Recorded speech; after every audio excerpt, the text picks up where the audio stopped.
Morning. My name is Susy Watts, and I'm an independent consultant for strategic planning, for evaluation, and for assessments. But most importantly, I am honored and privileged to join my colleagues here this morning. I'm going to introduce them to you one at a time, but first of all, I'd like to set the scene for the session you've chosen today. Get a grip on the new music education ecosystem. Has anyone ever heard of education reform? Somehow I thought that might have been the case. Well, truly, as often as you hear about education reform, including arts education, which has gone through its own reform, music education, as you all believe and know, is having a measurable impact. But for some students, not for all students, all of the time, systemically. And that is certainly the goal that we all share for the future. We're once again at the brink of opportunity to expand programs both in ways that are going to broaden our scope, but also deepen our work both with school districts, with schools, and with individual students who will walk away knowing what they know, knowing what they can do, and knowing the impact they're going to make when they take your place. In today's session, I'm joined by these colleagues. First of all, Scott Jones at the far end of the table, Senior Associate for Research and Policy, Arts Education Partnership, fondly known as AEP for those of you who move in those circles. Scott oversees the development of AEP's research and policy initiatives, including the continued development of Arts Ed Search, which is a fabulous site. If you haven't used it and need research, it's all there and beautifully organized. Thank you, Scott. He spent 4 years as the project coordinator with the Strategic National Arts Alumni Project and coordinated the development of one of the largest data sets, which is extremely important for all of us, on arts education outcomes. And for those of us who love outcomes, thank you again, Scott. He holds an MA in Arts Administration from Indiana University, one of the finest places I know to get your master's degree. And also has a BA, you didn't know we shared that. Oh, yes. And also has a BA in music education and vocal performance from Carthage College in Kenosha, Wisconsin, and studied public affairs at IU as well, and it goes on. Also, sharing the panel today is Una McAlinden, and she and I go way back, but that's another story. But let me tell you her journey. So when you're an Irish lawyer, what would you aspire to? Well, leading arts education advocacy, of course. So this is how her journey unfolded. She started at a school-based level. When she told me when her daughter was in kindergarten, she started to pay attention to what was going on with the arts in her own child's school. And I think it starts there for a lot of us. From there, she was very active in art education with the Redmond Arts Commission and headed up their efforts, which she still kind of monitors from afar, I think, because there were several great products coming out of that time. But most importantly for all of us, and actually for all of you as well, she's moved into a strong advocacy role in 2004, heading up Arts Ed Washington, as we like to refer to it, and has become a chief advocate both in Olympia, our state capital, as well as the state-wide efforts, and nationally as well. And my dear friend Dalouge Smith, many of you know well. He's been at San Diego Youth Symphony since 2005, heading up that effort. And once again, the league brought to the table an amazing arts advocate in Dalouge. For over 10 years, he's been doing this work, serving as the chair of San Diego Regional Arts Coalition for 9 years, on the board of the California Arts Advocates for 8 years, including 4 as vice president, and very importantly, led the creation and implementation of San Diego Youth Symphony's vision to make music, and here's the key words, accessible and affordable for all, which has resulted in many awards for the San Diego Youth Symphony. The structure of our session today is that I'm going to be interviewing the panel with some questions that concern all of us. At the end of each person's comments, both the panel and you will have a chance to comment in on that section.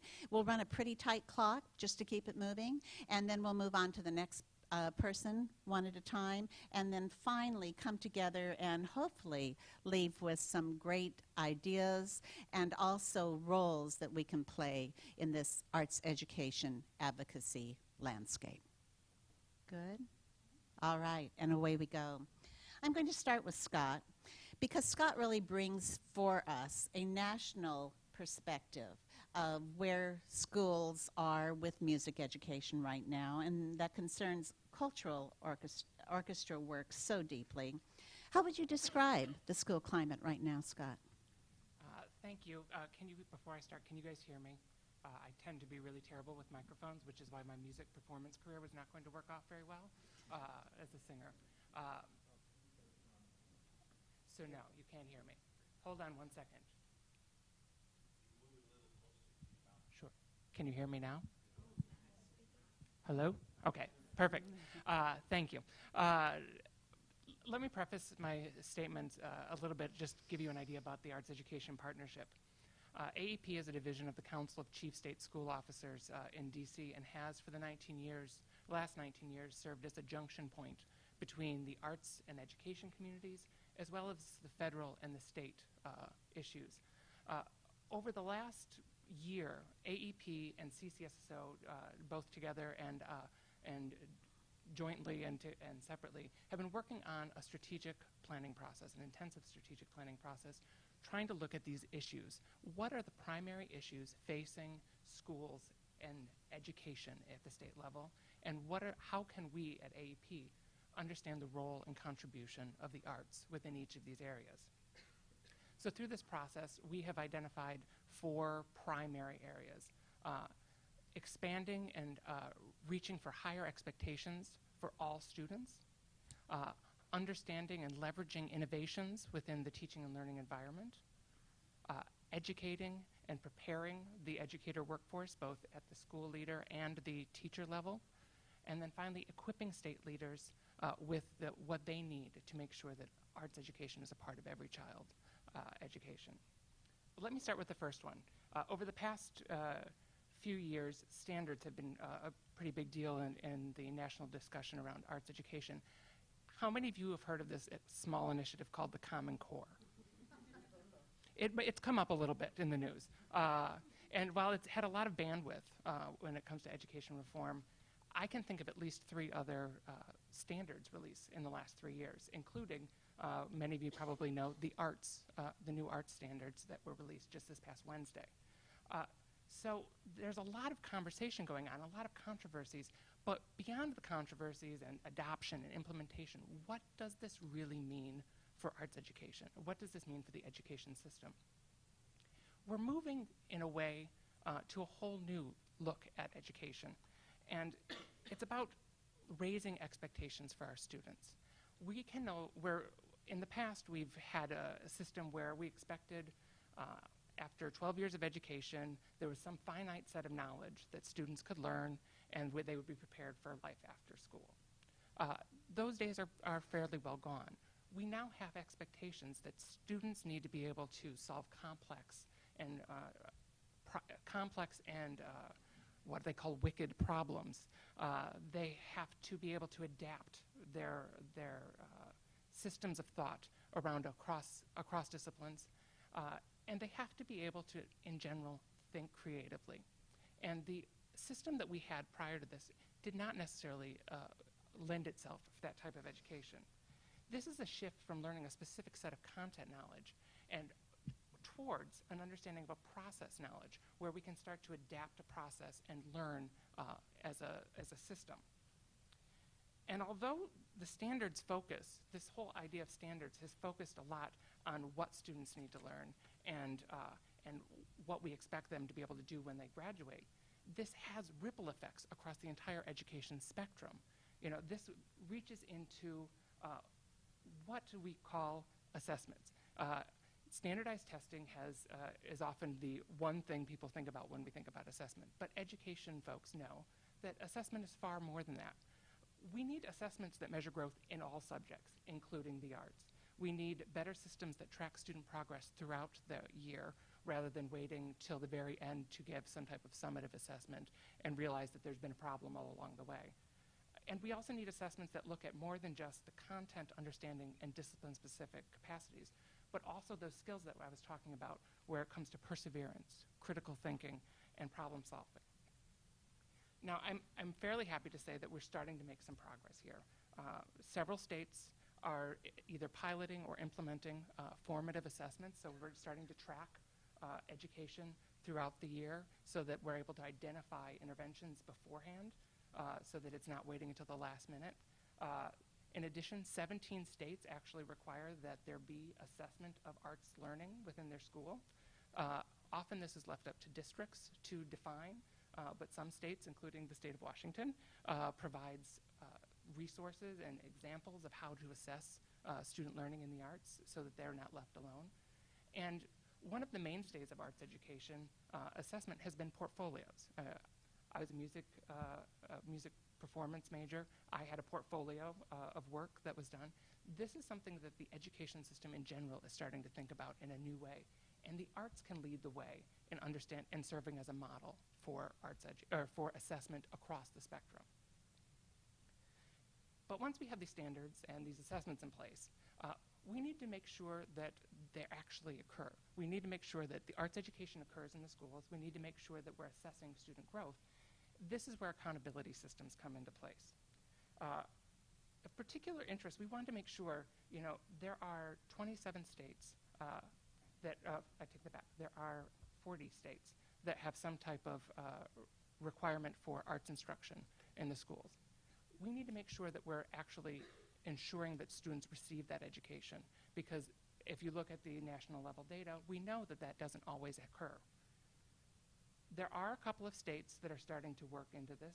New Jersey is one of them, where they actually include the arts as part of the statewide accountability system so that we can start to track whether or not schools are actually providing the education and holding schools accountable. It's a new system. We're still figuring out, and we may see this progress across the nation.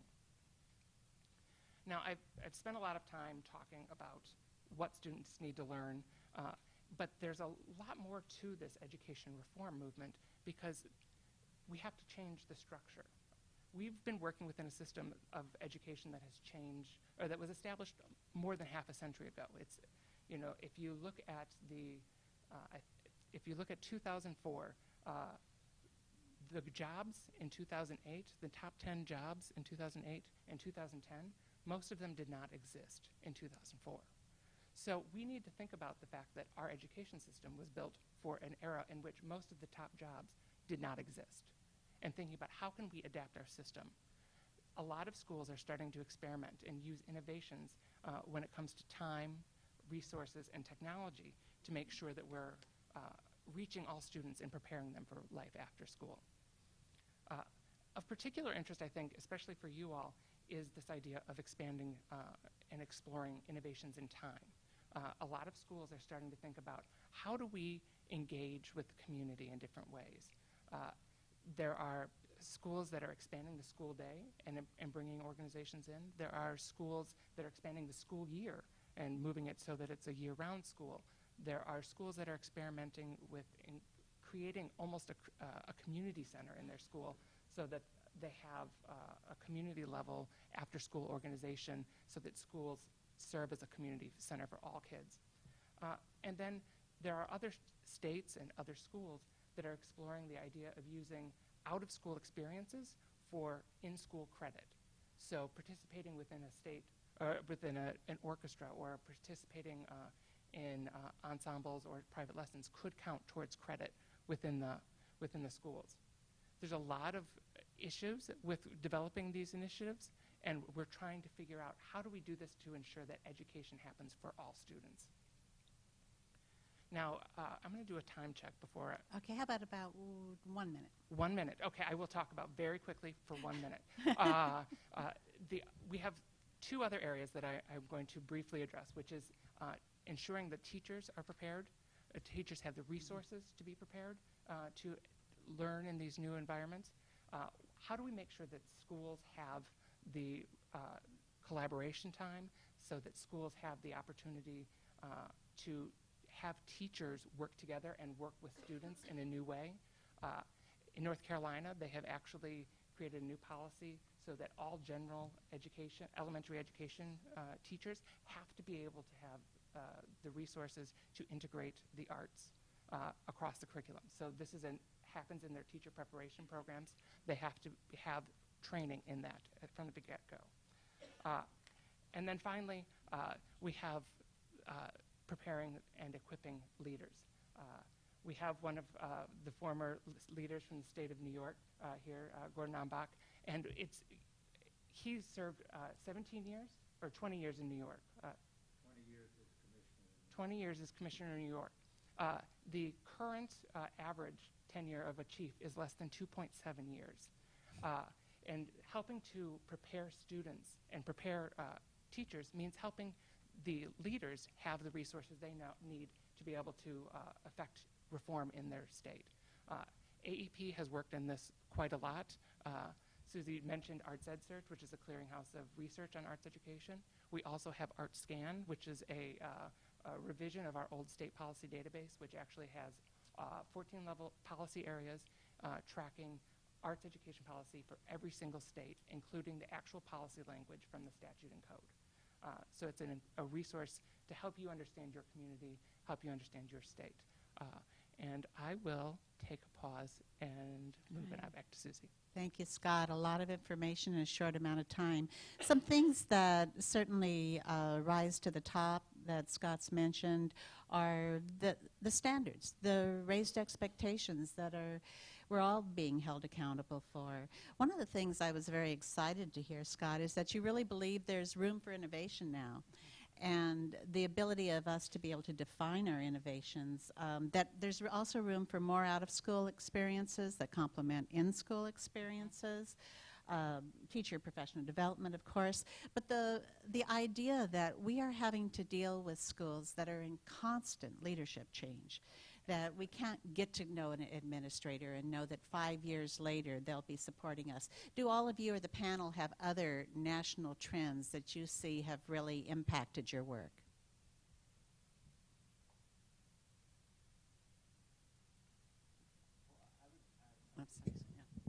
So I would just add that there's so much change has occurred in such a short period of time that actually just kind of keeping and making sense of it as one after another of the new standards regimens rolls out, or as, okay, there's Common Core, and now there's the new art standards that were developed kind of in answer and support of Common Core. Each of these, finding and understanding how each one of these different approaches has direct implication on our work is important. And that doesn't mean we have to become experts in Common Core, for example, but we just need to find the resources in our own community where those conversations are happening and be present and pay attention and find the place where we can provide some service to that new regimen. Any other thoughts? So I think that's a beautiful bridge or a translation, if you will, into the next. Are we going Dalouge or Una next? Okay.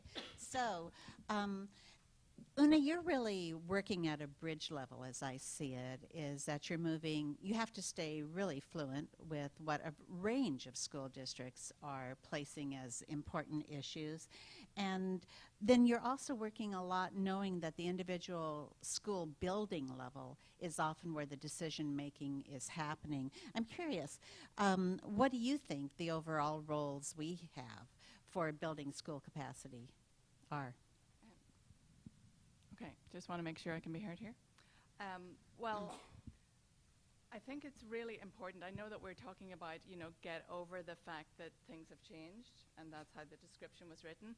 But I would proffer at this time that those who don't remember the past are doomed to repeat it. So I think it's important for us to think, how did we get into the situation before we think about what we can do moving forward? What is it that has gotten us into this situation?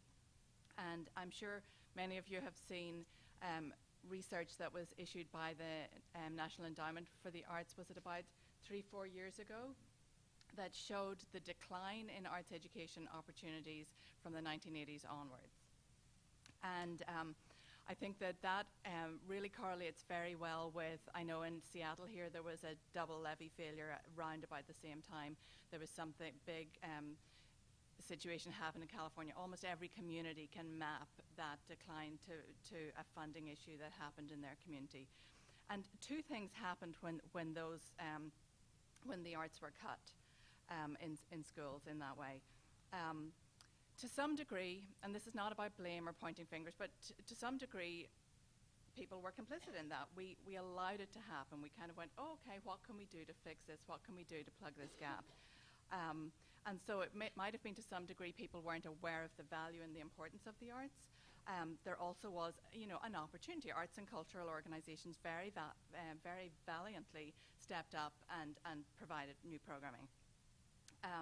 And that may have seemed like a really good idea at the time, but in some ways, we look back on it and we think, to what degree did we let districts off the hook for a core subject provision? We don't ask the CPAs, the accountants, and the mathematicians to come in and provide occasional math instruction, and we'd all be up in arms if that was the case in that core subject. So we're now in a situation where we've accepted this paradigm of before and after arts programming and patchwork quilt that is not equitable. And since then, the standardization and standardized testing has compounded the situation. Round about when I moved into my job 10 years ago, we were starting to see the real impacts of the high-stakes testing on the arts classroom and on arts in the general classroom. And since then, we've even had a major recession. So we've two approaches that have not been working so far, and that is, jumping up and down the corner saying, over here, don't forget the arts. And also then taking the approach of let's just quietly plug the gap. And so what we really need is a new approach. And what I'm seeing that principals are facing these days, exactly what Scott talked about. All of these standards are coming at them fast and furious. Common Core is just about the only thing they can talk about right now. And certainly here in Washington State, and probably in all of your states, there's teacher and principal evaluation has been the buzzword then for the last 2 to 3 years. They've been piloting it. Now it's mandatory. And it doesn't focus as holistically as one would wish on what is success. In fact, I heard 2 days ago about a local district that is hiring, I think the number was 9 new assistant principals in order to handle the paperwork involved in the teacher evaluation process. Not to get involved in improving classroom instruction or greater curricular, bandwidth, but to do the paperwork of the teacher and principal assessments. So that's where we're at. So I'm finding it, even with the principals who we call them, they have the catalytic spark. They already know and understand the value of the arts. And those are the principals we work with primarily because as a small nonprofit, we don't have the capacity to push a boulder up a hill. So if they're not interested in working with us, we're not going to try and force them. We're not in a position to. But even the principals who care deeply about the arts and will look at me with tears in their eyes and say, I know our kids need the arts, but I don't know where to start. They are having such limited capacity that they're being less and less responsive. So I think that I'd like to show you just a slide that looks at the work that the approach Arts Ed Washington takes. And it's evolved for me over a number of years. We have to look at things, and those of you, I apologize for the overlap for those who were in my session yesterday, but I think it values reiterating that I think of this almost like gears almost round a screw, and they have to move up the screw in order to make progress. And if we're not focusing on all of them, to some degree or another, all of the time, the machine's going to get stuck. So if we ignore the policy that's in place, and ArtScan is an incredible resource. I know Washington State has among the strongest law and policy in the country. But if we're not focusing on keeping that in place, we're in trouble. If we're not thinking about public participation at the district level, where I think policy is not being implemented, that's where the rubber's not meeting the road, then we're in trouble. And then practice, we need to focus on schools' capacity to teach the arts. So I really feel that the primary place we need to start is to look at a district, to whatever level you want to be involved, be it a district or a school, but I recommend district for just the system-wide approach. look at the strategic plan of the district. Let's position ourselves to be part of the solution for the arts, or for education goals as a whole.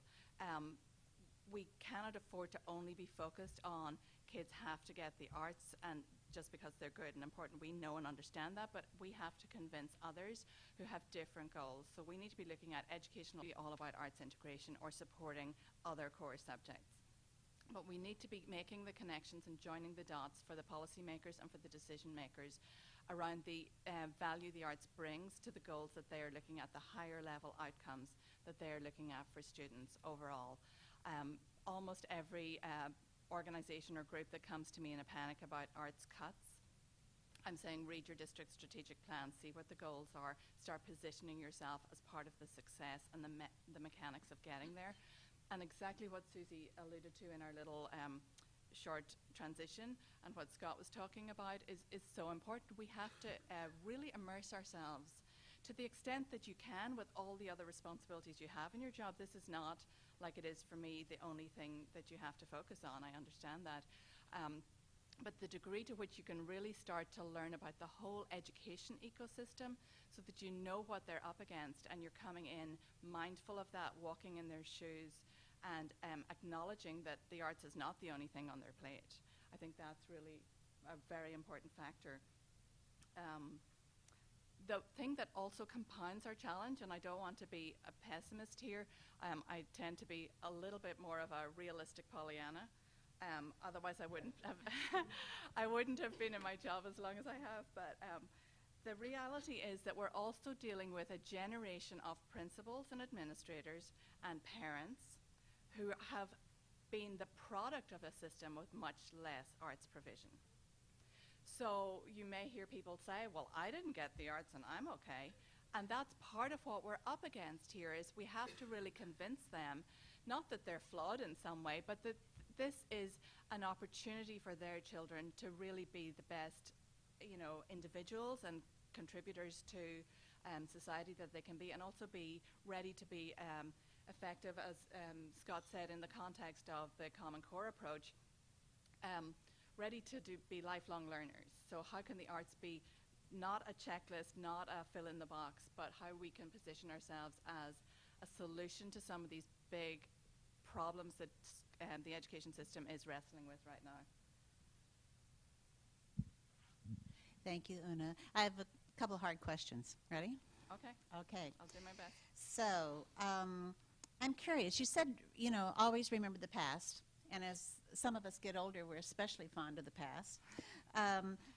But I'm wondering, what specifically should we be doing differently so we're not repeating our mistakes? I have 3 ideas in particular. Where do you show up? When do you show up? And what do you say when you get there? Okay. So the way we should avoid repeating mistakes of the past is to really think about positioning the arts as the core subject that it is. It's defined in federal law as a core subject, even if it isn't defined in your state law. In Washington State, it's part of the state definition of basic education. So it's part of the education we've promised kids. So we start from there. We don't provide, as I commented about the math provision, we need to redefine ourselves as arts advocates, arts education advocates, and arts and cultural organizations.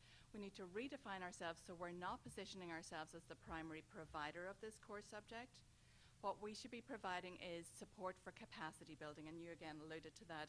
Support for leaders. Our work focuses on principals arts leadership. We help position principals as the instructional leaders in the arts, just as they are in other core subjects.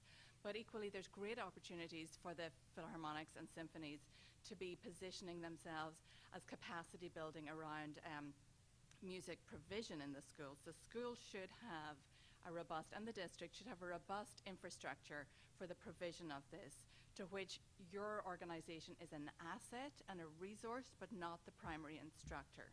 I think that's a really important thing, that we need to take a hard look at the programming we're providing and see to what degree are we complicit in the continuation of the situation that we find ourselves in. So as to where we show up, I think that's a really cool conversation to have with this group, because you have boards of directors, and many of the people in the room may be on the boards of directors and board of trustees, who are by no stretch of the amount, they are important local leaders. They're community leaders, they're regional leaders. Your organizations are very powerful organizations, and you need to think about that power and help position your trustees to be those advocates. Many of them may be very well connected with legislators, with decision makers, with school board members. Help encourage and support those conversations to happen. And so where to show up, I think there's two levels that I think we need to show up, and my vote is for the district level showing up. If your community, if your state already has a robust set of law and policy, then we at the moment don't have an agenda in Olympia. We just want to keep it the way it is. We want districts to implement it. And by the way, we want basic education to be properly funded.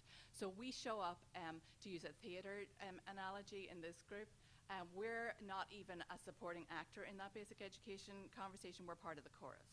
You know, we're involved. We help feed them messages that the arts show up in their messages, but we're not leading that charge. We're too small, and other people are leading the education funding charge. But we show up in that conversation, just as you should show up in your communities in those conversations. Then the place to really, if you have the policy in place, you need to start showing up at the district level. I heard from somebody a week ago where their district had completed, their school board members had completed a survey, and as part of the survey feedback to the community, they said they weren't hearing from the community about the arts. Well, boy, that community took that as a challenge.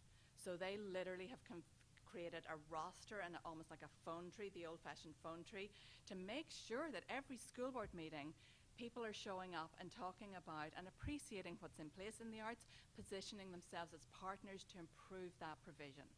It doesn't behoove us to show up and, you know, most school board members are beleaguered. It's a really tough job. It's a thankless task, really it is. And we need to show up and appreciate, and by appreciating what's in place and by thanking them for what they're doing and positioning ourselves as a resource to help them reach these district level goals and educational outcomes that we've talked about, then we become part of the solution. So we've all been probably at school board members where there's screaming and anger, and we want to show up at the in-between times, and we want to have that relationship already so that we can take a school board member for coffee and feed them the arts scan and the arts ed search links so that they can be the advocate within the institution. Does that help? Mm-hmm. Very much so. So I have a question for all of you. And panelists, any thoughts with Una? Okay. I have a question to all of you, and I'd like you to take just a moment. You're at tables with colleagues, and you come from very different standpoints of support for all of the education efforts that are being made. And the first question is, what does being a citizen of your school district look like, of your local school system? And it's a word I've heard Una use a lot, being a citizen of the school district. Not necessarily a parent, not necessarily even an advocate, but being a true citizen, knowing that your agenda is music education. And not just knowing that your agenda is music education, but particularly for you, coming from a cultural viewpoint. So I'll give you a few minutes to check in with each other, and I'll come meet you on the other side.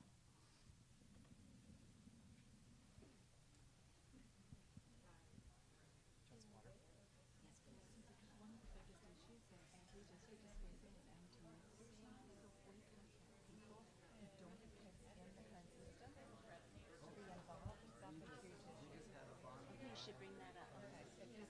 I will prompt you. We have a bond in my community for schools. Very affluent community, and the bond failed because the retired empty nesters basically Doesn't matter to them anymore. What does it matter to me? Yeah. Huge issue. You know, and with the recession, people are staying in their homes and they couldn't move, and you know, people are living in nice communities and quality of life. But say in Belgium, for example, I mean, there's more homes that don't have kids than that do have kids. All right, great, good point. So we have to really emphasize what you say to them. What do you say to Well, them? and how do you engage them in the life of the educational character of their community? Yeah. Which means giving them a role. And what's having a strong education system brings in it helps you get out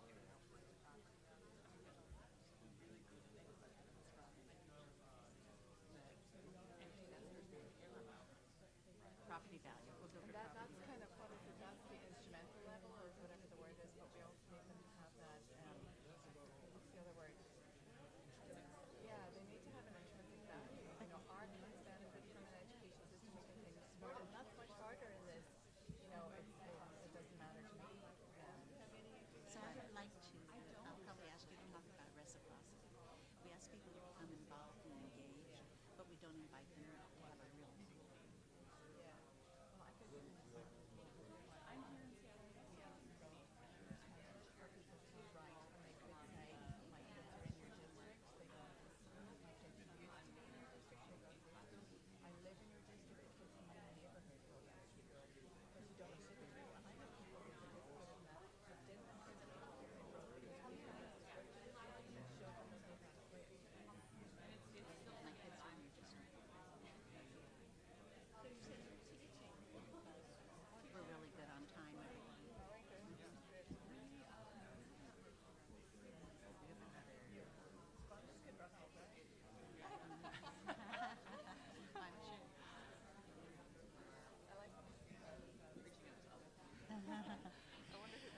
So that was all too short, but I'm going to pull us back together here just for a few minutes. She's nodded a lot. That my session is really.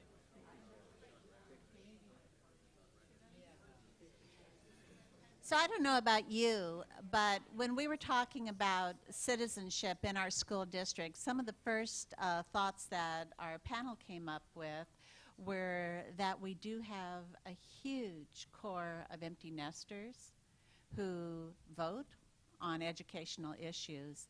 And they're a growing part of our graying community, as it's called. So that's something they were thinking about. I'll come back and ask them to address how to work with that. But what were some of your thoughts as far as citizenship? Oh, yes. Thank you, Dalouge. We are being recorded, so when you come up, would you please use the microphone in the center of the room? I heard a lot of chatter. I know there's got to be a couple brave souls. I don't know. Let's see. The first definition of citizenship is participation, voicing your opinions, voting, and coming to consensus. Any consensus out there at your table? Oh, my goodness. We need to feed you all. Thank you. Thank you.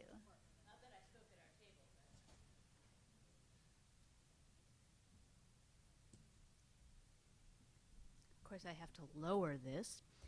My name is Rebecca Lambert. I'm from Oregon, where I divide my time between Eugene, Springfield, and metropolitan area, well represented here by three of us. And I also spend time in a very small rural community in far eastern Oregon. So I will speak about myself as a citizen of a very tiny rural community, where the school is the center of community life. We do not have children in that school. We don't have children at all. But we show up for every single arts program and support the kids in their recitals and in their school plays, and speak to the teachers and the school board members about how much we value the fact that as citizens of this little community, we can come together around the arts and meet our neighbors and support the kids. So we make a point of driving 6 hours to a little tiny rural community to go to a school recital or a school play to show that it's important to us. And what caused you to do that? What first caused you to do that? Why do you keep doing that? Because we believe it's terrific to see a first grader stand up with his or her violin and say, I'm now going to play blah, blah, blah, and do this in front of their community. That it's critical to that child becoming a confident, participative citizen as he or she grows up. Mm-hmm. It's a sense of self, presence that the student Absolutely. is contributing. And that as it is well. then our responsibility to appreciate the teachers and the children who are doing that. Thank you. Thank you so much. A great, really concrete example. Others? Any others? Yes, please. Eugene again. Am I the only person in the room who's ever been a school board member? Okay, 10 years. And parent of, and administrator in another district. People don't show up at school board meetings until they have a bone to pick. Don't go to the meetings where the football program is being discussed, because there will be a lot of fighting. Don't go when there's bargaining going on between the teachers and the board. There will be a lot of fighting going on. Go on your school district's website, check out what the agenda is going to be for the next meeting. Read the minutes of the previous meetings. They're all online now. And pick a good meeting to go to where you can maybe stand up and make a comment or two. Don't wait until the music program or the arts program's at risk to show up. You need to be talking to those people. You need to be taking them to coffee. You need to be sending them an email, meeting them at the grocery store, showing up at their child's school for a conference or a concert that's happening. Those of you that participate with youth symphonies, you've already got an in. Find out where those kids are going to school and show up at something at their schools. Okay? Check out your school district's budget. I know, budgets are crappy. But what do they start cutting first? They start cutting the arts. And if we don't talk a lot, we can't just talk to the teacher in the classroom, because he or she is not the person that's going to be making that decision. So principals are important, but your board members, and also depending on the size of your district, there are 170 or 80 districts in the state of Oregon. Most of those districts have fewer than 1,000 students in them. Okay? So what messages matter? When you talk to them, what do you say? What do you want them to know? You need to say arts is part of the core curriculum, and I just asked Jennifer, our education director for the Eugene Symphony, are we following, is it core, are we one of those 40 states? And she says, yes, but we're not following, we don't have an assessment. Yeah. And so we need to be talking about getting an assessment going in our districts. We have 16 in our county, and making sure that the districts are doing that. And in our district, the department to go to is not the superintendent, it's not the finance people, it's the education department, because that's where the principals report. There's a secondary ed leader, there's an elementary ed leader. Those two people, the principals in those levels report to them, and those are the people that are going to get you into the right places for people that you should be talking to. So one of the thank you so much. Yay, Eugene. One of the issues that I'm finding particularly interesting about the psychology of engagement of citizens is reciprocity. In other words, changing the shift from what can we do for you to what can you do for us. And you talked about the empty nesters just a little bit. Are we giving them real roles? Are we giving them real reasons to be involved when their children aren't of the school age anymore? Well, it's a real challenge. I know in my community there's more houses that don't have children of school age anymore than there are that do. I loved what you talked about. The number in Oregon is 75% of the people in your school district have no children in your schools. We're going to repeat that so that we get that recorded. In the state of Oregon, there's 75% of the population in a school district are households without children. So that's 75% of the voters do not have children in the school district for which they're voting on. So that is a real issue in terms of levies being passed and vocalizing of the support that was described by our friend from Oregon here. It's a difficult one. This year we created a candidate survey, a school board candidate survey, and we pushed that out. We created the infrastructure, and we could have, as a statewide organization, we had access to the list of how many people were running as candidates, and we could have pushed out the survey to every single one of the candidates and reported 100% success in our reach, but we chose not to, because that quite simply would have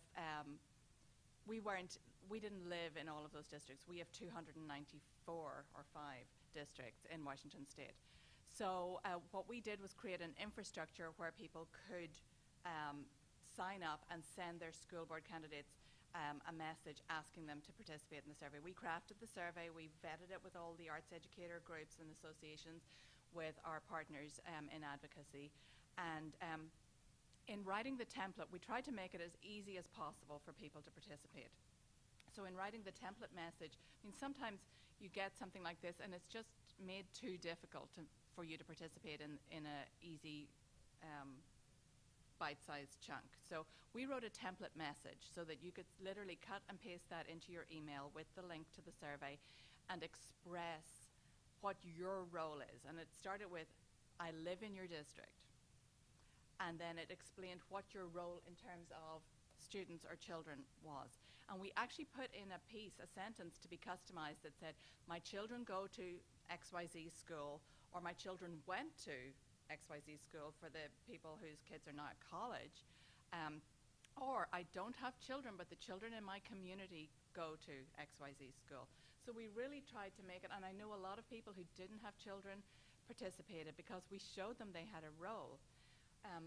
It's difficult these days where we see so much of the political battlefields are about, that doesn't affect me, so I'm going to be against it. And that's a hard mindset. We can't change that on our own, but we can at least enlist the people that we know care about the arts, get them involved, and start to create a little bit of a groundswell. Because just as you said in your comments, when you're showing up only when the arts are redlined, you've got a really difficult road to hoe. And we've helped some districts here locally, one down beside you, down on the border towards Oregon, and they managed to save it, but it was angry and it was nasty and it wasn't fun.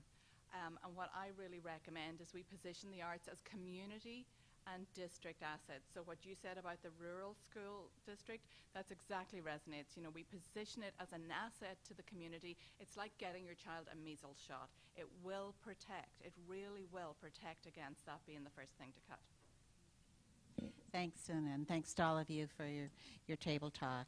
Dalouge, you were actually the first person that I remember using the word citizen of your school district.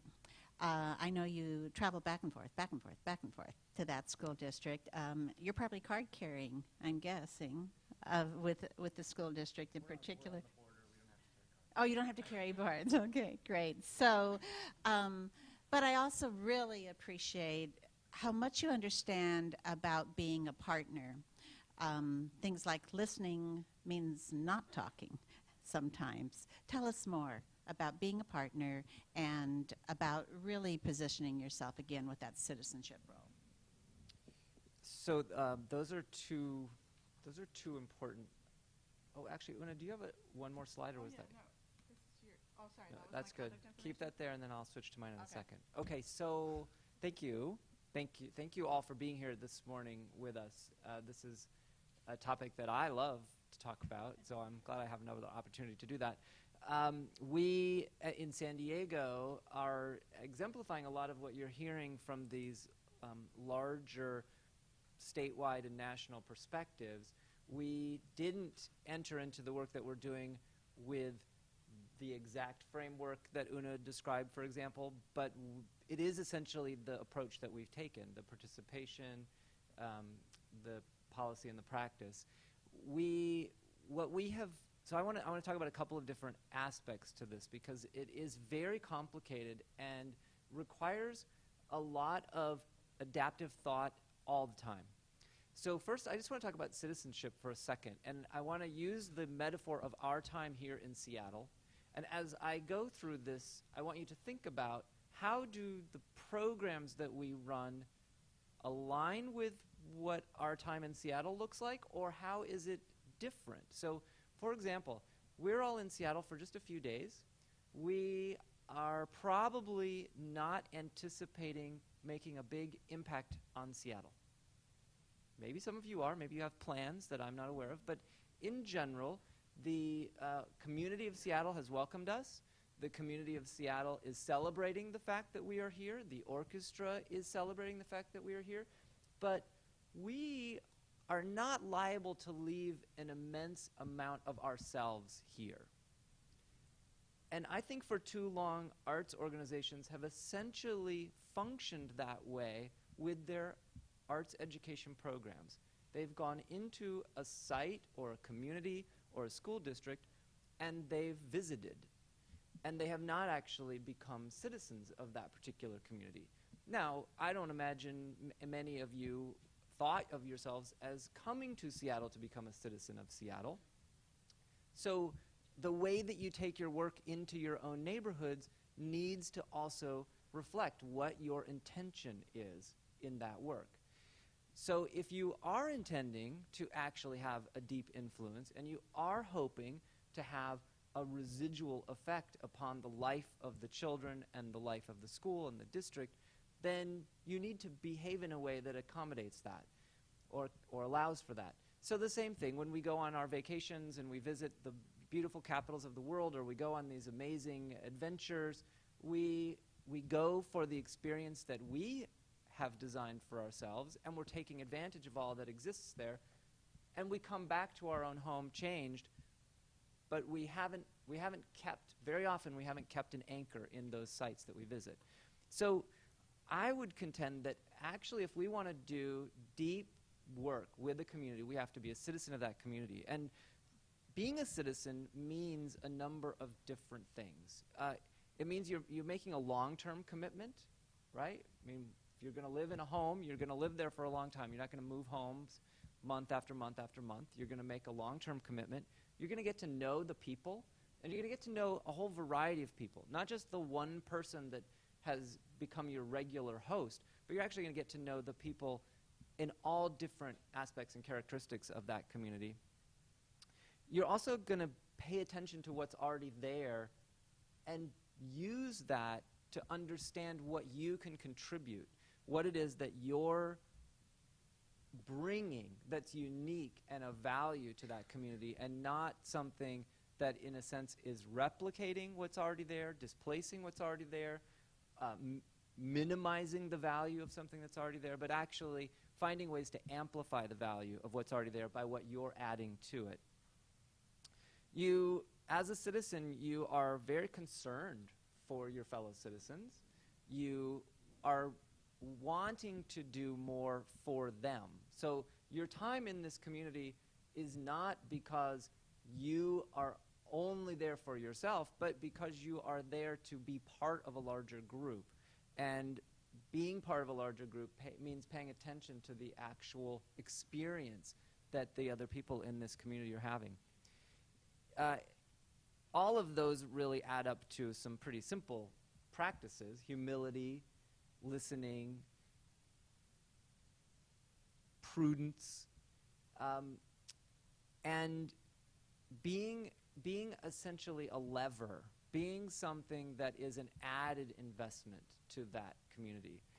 So that what you do find as the community changes around you, because every community changes by the dint of the larger society, or by the dint of the work that you may be doing. When you bring in a new resource, if that resource is effectively being additive to that community, then that community will begin to alter, and you'll need to be able to adapt to the change that you've actually instigated.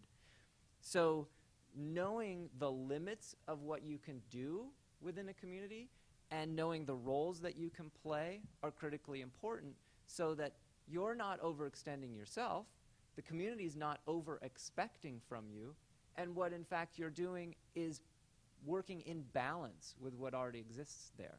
So just to give you sort of a descriptor of how that works for us in San Diego, we are working with all levels of the district. We're working at the site level. We're working with the assistant superintendent for instruction. We're working with the superintendent. We're presenting annually at the school board, not because they're cutting anything, but to simply inform them as to what is happening. This is what I'm going to show here. We are working with social service partners. We are working with university partners. We're working with a variety of education partners, the after-school program partners. So being part of the community means being one of many and knowing how the particular role that you play in that community is your unique role. In the Jim Collins book, Good to Great, he calls this the Hedgehog Concept, the Hedgehog Concept. You have your unique role to play in the world, and if you successfully play that role, you are going to create value. And in Good to Great, originally it was for-profit value, but he's done additional work on nonprofit. And the Hedgehog Concept applies. The value that you generate becomes value for the community that you're serving. But just being a good citizen is not really enough. You have to know why you want to be in this community. What is it that is driving you to make this choice? Why is it that you want to work with a particular school district? And what is it about working in that school district that will help you meet your goals? So this is not pure altruism by any means, but knowing and understanding how and why it is that you want to be in that community is critically important. It's equally important to understand why it is of value to that community that you be with them. In other words, what is it that you are bringing that the community doesn't already have? Or what is it that they may not realize they have, but you can shine a light on it and help them see what already exists there? So in terms of working with a school district, we've heard what the priorities are for school districts. And ultimately, the priority is related to the children first, but there are, even within the context of a school district, there are these myriad tension points, right? There's the tension of how is the reporting up the ladder to the state level and to the federal level. There's the tension of the local dynamic between unions and school district. There's the dynamic of the actual dollars and cents that are flowing in. And in California, for example, the entire formula for that has just been radically overhauled, which has required every single school district to do a completely new program spending plan that aligns with the 8 goals of this new alignment.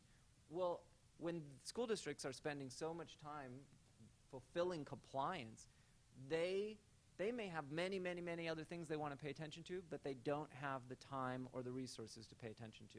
And that's where we can play a really valuable and important role. We actually can be their arts experts if we know what we're talking about. And we may have to do a lot of work to get ourselves to that point. But in our particular case, we're working in a district that has been without a VAPA coordinator for 25 years. VAPA being Visual and Performing Arts. They have not actually had full-time music or arts teachers for 15 years. So this condition that Una was describing, where a school district doesn't have the expertise or the capacity to provide arts education, let alone the experience, or we fortunately have administrators who have the memory of it, at least, but there are only a few, right? They're the vestiges of the prior generation, and thankfully some of them are in leadership roles, but we've got principals who've never had the arts. So we've had to basically start at a very baseline level and show them, here's what happens when kids start to participate in music. And here's how the parents get involved. And thankfully, the leadership has been excited to see us do that. They have started to choose to encourage their site principals to make the investment in arts education. But that's because we went into the district and said to them, we're not here to be your music education program. We're here to show you what can happen if you have a music education program. But you have 29,000 children. We will never have the capacity to teach 29,000 children. So in order for that to happen, you have to make the investment.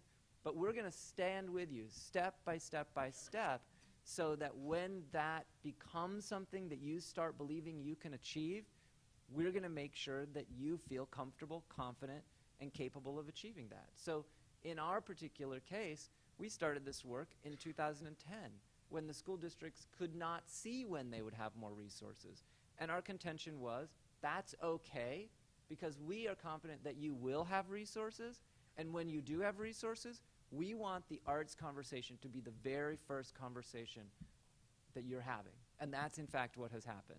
So even a year ago, when they started to say, okay, we're going to start investing in full-time music teachers, but it will be 3 more years until we can hire a visual and performing arts staff person at the district level, we said, all right, we're going to go out and we're going to find the money to be your temporary music specialist support. And our staff has been helping the principals with learning how to schedule arts classes. They've been interviewing alongside the principals. They've been helping schools make music orders. And all of that has continued to give the school district the confidence that this is a worthy investment. If we had said to them, we're sorry, you have the job of having a visual and performing arts coordinator, our job finished when we showed you what a great thing this would be, nothing would have happened. They would not have known where to go. They would not have known what to do. And instead, by saying, all right, we're gonna do it. We had no idea going into this whole effort that we would be in this role, but now that we are in this role, we're gonna play, we're gonna be a citizen right to the end.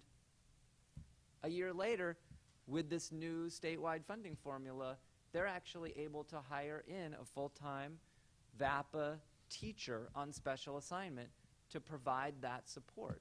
So we get to quite legitimately claim success for rebuilding music education in a school district, but rebuilding it so that the district is actually making the full-fledged commitment to it with our assistance at their side as good citizens. So a model for citizenship. I really hear you saying, Dalouge, that it can come down to some pretty incremental basics: how to schedule, how to interview for quality teachers, even to making music orders, some things that seem like they would be so simple. How do you move out of the model role and move forward, especially as a cultural organization, from model to something, to the next step? And what is the next step? We're figuring that out right now, Susie. And you'll let us know. Yeah, we'll stay tuned. Actually, in terms of moving from model, we are continuing to evolve the work with the district that we're partnering with. So as they now are hiring in full-time music teachers, this year they brought in 4. There are 4 more full-time teachers expected to come into the district next year. This is a school district of 45 elementary schools. It's actually the largest elementary school district in California, 29,000 children. So we have said to them, and they're very excited by this, we were working at 6 campuses, and we were working only with students on those particular campuses. But we've said, now that you're taking on the role of providing the introductory music learning experiences, we at the San Diego Youth Symphony would like to transform our after-school program from these site-based programs into a district orchestra and a district band. So we're doing that for 2 reasons. One, it'll open up the opportunity for students from more schools to participate in our after-school training, but it also will be an important marketing tool. It will begin to become almost a badge for schools to say, oh, we've got a student in the district orchestra. We've got students in the district band. So I haven't even really talked about how we use communications and the elevation of the experience the students are having and the recognition that they bring to their schools as part of this whole scenario. But that's it. We actually have 5 different activity areas, 5 work areas to undertake this work. The first is program, and that's what we led with. The second is our evaluation and measurement. Third is partnership, which is represented here. Fourth is community awareness, and finally community action. And so every one of our projects has threads from those 5 areas woven into it, so that when we are, for example, we did receive funding to have our after-school orchestras do a tour to other schools that did not have music. And it's as a consequence of that that we were able to start building more interest and enthusiasm on other campuses, so that when the district turned to us and said, we need your help with a 3rd grade pilot, there were schools ready to line up and raise their hand because they had started to see that this is a possibility in the district. We only have about 7 minutes left, and I want to use it as wisely as possible and also invite your questions. There's a wealth of expertise. You must have some very specific questions or issues you've bumped your head against that perhaps you'd like to tap in. So this is your moment to ask the panel questions. Thank you. I'd love to walk away with more resources on documenting the benefits of music specifically in the curriculum. I like any opportunity to talk about AEP's resources. So thank you for, I didn't plant her. The Arts Education Partnership, I mentioned the Arts Ed Search, and as did Susie. I think it's one of the primary resources in the field for understanding the outcomes of arts education generally. It is a searchable database, so you could limit it to music specifically. You can limit it to music education, outcomes for reading. You can get very specific in your search. You can look at elementary, you can look at early childhood. There are a whole wealth of things there. We also have several publications. Our most recent is called Preparing Students for the Next America, talking about the benefits of an arts education and helping students to succeed in school, work, and life. But we also have a very specific publication called Music Matters, which is very specifically about music education. All of those are available on our website, which is www.aep-arts.org.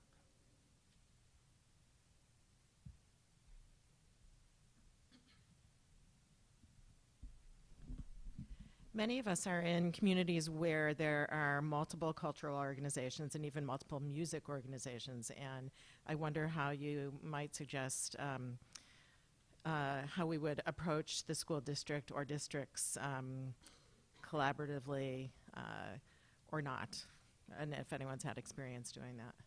I bet you have, but I want to give a tip first. One of the things I said yesterday that is a way to get started, it can take quite a lot of initiative, time, and cost to get the kind of partnership that San Diego has going. But a way to start getting your toe in the door with the district is to sign up for newsletters for the districts that you serve. And scroll through it. Take a few seconds when it comes in and scroll through it. Look for the paragraph that's calling for people to participate in the next 6 months on a strategic planning initiative. Send that out to your board and send that out to your trustees and your partners and make sure the arts voice is on that. So that's a way to start getting, if the arts are in the strategic plan, then there's a little bit of momentum to start getting a collaboration going. It's kind of to what end, but let's get it into something that the district is trying to achieve first, and then rally the neighbors and the partner orgs to support that and come out to those meetings and speak about it, and you'll be surprised how momentum will gather for a purpose. And do you mind staying with us, because I think you've asked a really pertinent question. It is a tapestry, it is a puzzle. We can use whatever metaphor we have, but this idea of being systemic is huge. And Dalouge made it very clear to his school district that he can't be systemic to 29,000 students. But if you have multiple music organizations, let's just focus on music because of where we are. Dalouge, how are you honoring the other groups in the city, and how do you partner musically? So the fact is that we're actually working in a community that's a suburb of the city of San Diego. So we went in there and we had to kind of make our way into that district. And as we started to do work there, then other cultural institutions were interested. We actually kind of opened the door for others as well. I think that your question goes back to my point about knowing why you want to do the work you want to do. And in fact, having a conversation with all those others to see if you all have the same reasons for wanting to do this work. If you find you don't, I would not start as a group. I would go in very clearly and individually to try and do what it is that you know you can offer, and you can clearly articulate the why behind it. I've been in some meetings recently with colleagues all providing arts education programs to youth. And we've discovered that we all actually have very, very, very different approaches, and we're serving very different groups. One's working more with foster youth. one's doing arts integration, one's much more invested in assemblies and short-term teaching artist residencies. I'm the only one that says I'm making a sustained, long-term commitment to a single district to build out the systemic reintroduction of sequential arts instruction, which is different from arts integration. And I'm gonna seize my moment and share one more piece of information with you. This is an important resource for all of us, and it was recently put together by an entire cohort of national arts education organizations. The League is included, and the League is a signatory to this. But in fact, what I want to point out to you is what is wrong with this picture is the San Diego Youth Symphony is at the center of it. What is right with this picture is that the students are at the center of it. And basically the three categories here are your certified non-arts educators. That's the classroom teachers teaching non-arts subjects or using arts integration for teaching of non-arts subjects. Your certified arts educators are the sequential arts instructors, whatever the discipline, theater, music, dance, visual art. And then the community arts providers are us and teaching artists, and we have a unique role to play as well. So understanding the value-added piece that you provide is important. This is really a program picture, however. It doesn't get to the level that I was talking about in terms of, or what these guys were also talking about, in terms of district capacity and district knowledge. That's like another bigger circle around this. But creating your program so that you're working in alignment this way will ensure that you don't actually trample on the toes of the people who are already in the school system doing the very valuable and important work that they are charged with doing, and we're playing a complementary role to that. Yes, and we'll make this our last question and close. Yes, please. Oh, do you have a question?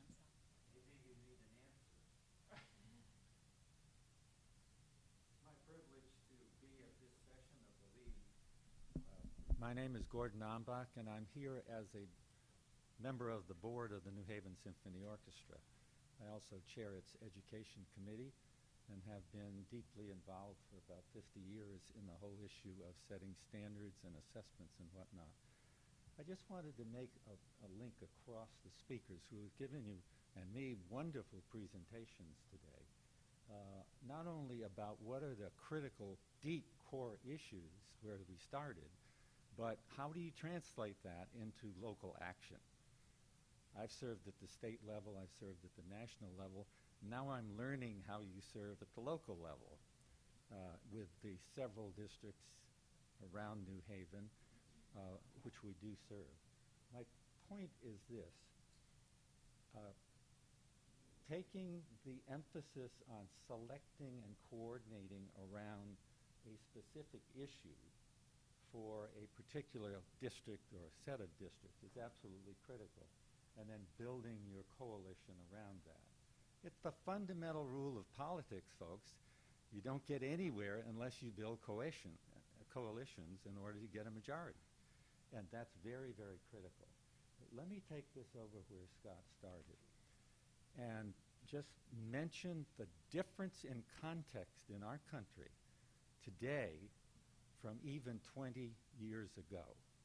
There had never been a time in American history when there has been such a jumble between authority, local level, school district level, state level, and federal level. And if you're on boards or you've been working with schools and school systems and local government, you're seeing it all time now. The prime example of this is standards and assessments. That is the core rumble down under the system right now, which is busting out all over in different kinds of issues. And I'm not trying to argue everybody ought to be working that issue, but we do need to remember a couple of things about it. 20 years ago, this debate didn't exist. This is a phenomenon of the last 20 years. I know that specifically. I was in Washington with the council when, as a matter of fact, we created the Arts Education Partnership. to try to bridge across the education institutions and the performing arts institutions, and thank heavens it's still going and vibrantly. So we're in a very different era, but it won't be the only era that we have to live with for the future. And it can't be, because it is much too complicated and unenervating issue right now for the whole of the system. It's not the standards, folks. It's the assessments and how they are used. That's the core issue. The standards have been done in lots of different ways, and they are all designed to try to reach up toward the stars and provide a maximum opportunity for kids. In No Child Left Behind and in the 2000 to the present time, what's taken over is the other side of standards, which is accountability. That's why the testing mania is going on all over the country, because it started then, and it's created a web which is very, very difficult to get out of at this point.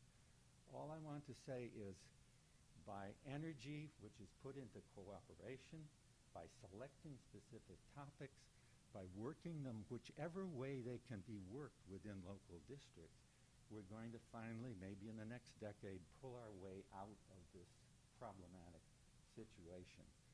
And I don't know any other way to do it in the music field other than the cooperation between the schools and the performing arts organizations. So I keep my fingers crossed. I thank you all very much for all of the work that you do in our panel. And I just hope that we can collect together, rework this issue nationally, state, local, district, school, in order to find, using the arts evaluations, not as a tag-on to anybody else's evaluation, but as a leading item in large-scale, holistic evaluation where the arts shine. That's what the people I meet all over the country want out of assessments. And that's what I think we can talk about. Thank you. Thank you so much for your comment. We would love to include more comments. I hope there will be online conversation around this session. I want to let you know that I believe your slides will be up online in this very green thing we call the League now. And just a couple things to take with you. There are amazing resources out here. They're highly accessible. Please use them to make your case. Know what's happening today in your school district on that day, and know that it'll change tomorrow, and it's our job to keep up with it. And thank you so much for your comment about assessments and evaluation. It's no good to do evaluation if you're not going to use the material you generate. Generate it in such a way that you can communicate it, use it to advance your cause, shine a light on the work you're doing, and finally, know your role. Find your role and do it with the passion that you already apply to all your work. Thank you for your time.